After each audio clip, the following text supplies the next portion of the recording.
FM News Talk 97.1. On-demand audio. We're joined right now by Fox News Radio's Jon Decker, who's looking at what's going on in both campaigns. John, how are you? Hey, I'm well, Mark. How are you doing I'm today? doing fine, thank you. You know, Hillary Clinton hasn't had a news conference in ages, but occasionally she surprises the press and phones in.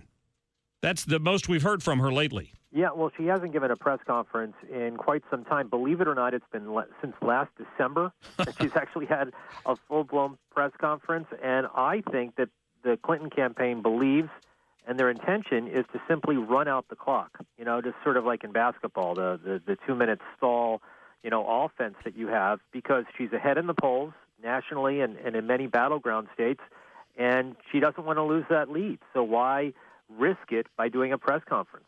Yeah, that's true. I mean, she really, Donald Trump has been doing just the opposite. He's held just about a rally every day for the last 5 or 6 days, and he'll talk to just about anybody that points a camera at him.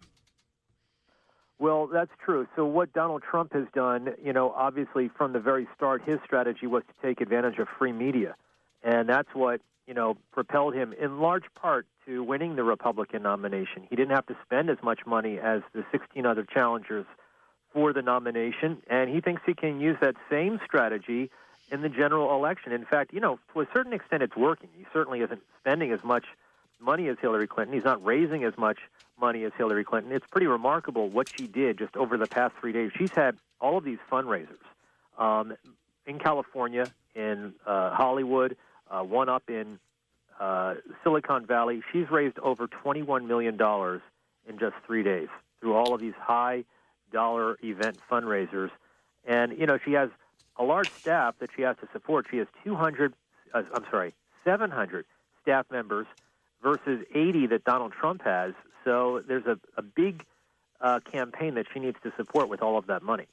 Very true. Before we got you on the phone here a moment ago, we were having a discussion about the Donald Trump pivot on immigration. At least it sounds like he's pivoted a little bit. He had been taking a lot of grief up until these recent campaign changes for not switching his campaign to more of a general election mode.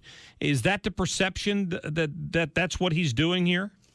I think so. I think that with his new campaign manager, Kellyanne Conway, she realizes what it is that a Republican nominee needs to do once they move closer to the general election, and that is move to the center.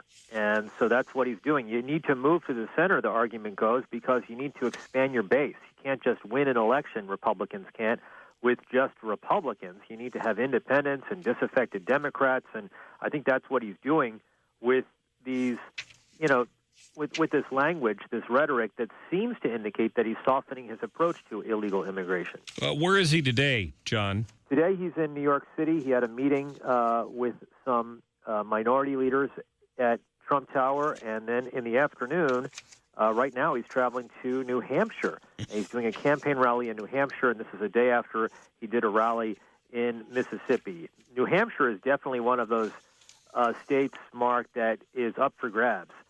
It's been up for grabs pretty much every election cycle since 2000. Mississippi, on the other hand, that's solidly red. I don't know why he's spending his time in Mississippi other than, you know, just feeling the glow of supporters coming out to hear him speak. Yeah, it's a good point. Jon Decker from Fox News Radio, thanks for your time. Thanks a lot. Have a great day. I appreciate it. Thank you.